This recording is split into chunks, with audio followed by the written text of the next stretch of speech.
sure you will agree, it's an experience to be experienced. It's the main lifeline for the Mumbai commuters. On the darker side, it kills at least one person daily. I was shocked when I heard this statement.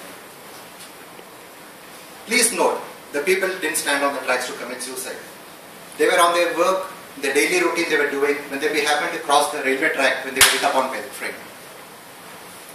Questions started lingering in my mind. A train is big enough, anyone can see it. It makes sound. Nobody can ignore it.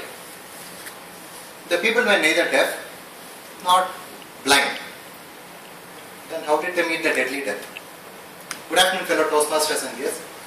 In a strange way, I got to know the answer which I'll share with you. It was a nice, cozy wintry morning. The sun was playing hide and seek in the clouds. I had gone to, few intelligent Sherlock Holmes would have guessed it, to a railway station. My parents had to board a train. On reaching the station, I got to know the train was running late. I decided to be with my parents till the train arrived. I had to purchase a platform ticket and I had to take a connecting foot overbridge to get to the other platform to buy a platform ticket. Requesting my parents to wait for some time, I went near the overbridge.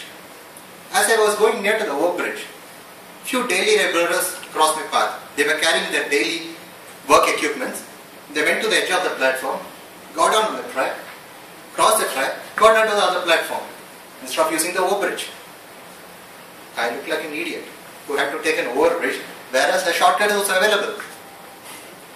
I was half inspired, tempted, and almost wishing to take the shortcut. My mind started playing games. Suddenly the overbridge looked like a huge mountain to climb, and the shortcut looked like a nice road.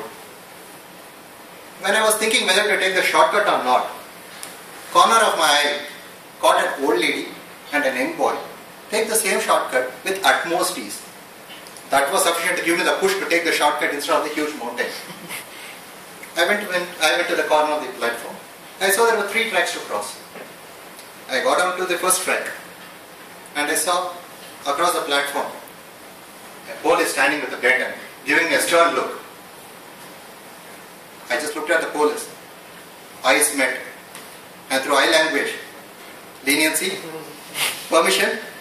Luckily, I got the permission with the message, hurry up. I went to the second track and suddenly stopped. I heard the sound of an approaching train. Frantically, I looked to my left and the right and I couldn't make out in which direction the train was coming. Worst, I didn't know on which track the train was coming. My heart was pounding. I was worried, shocked. I looked at the police for help. He was also equally confused. He also looked on the other side and he couldn't make out from which direction the train was coming. It was left to me. I quickly made a plan. I'll sprint to the third track and run across the platform to safety. As I was about to go to the third track, the police in a loud voice told, "Stop! Don't come!" I just stood in the second track, gave a sigh of relief. I thought the train was coming on the third track, hence the police told me not to come on the third track. I doubted the police. I wanted to be absolutely safe. I moved to the first track. All my safety plans were shattered to pieces when I saw the train coming on the first track.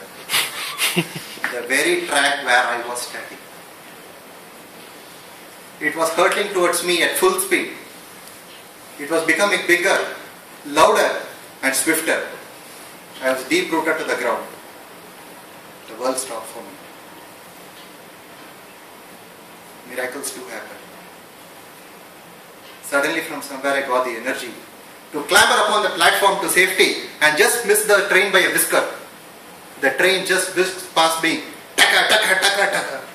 Before the crowd could gather, I just quickly got up, dusted myself, composed myself, and remembered to be like a good obedient student.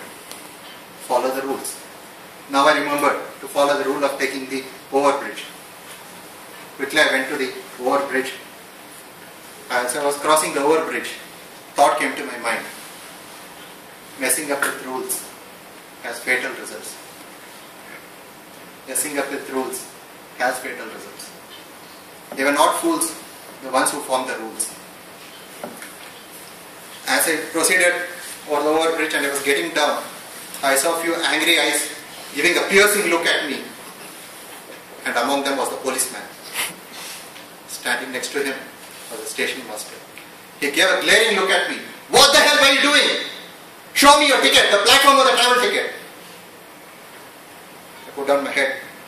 Sir, I came to this platform for buying the ticket only. And innocently asked him, where is the ticket counter?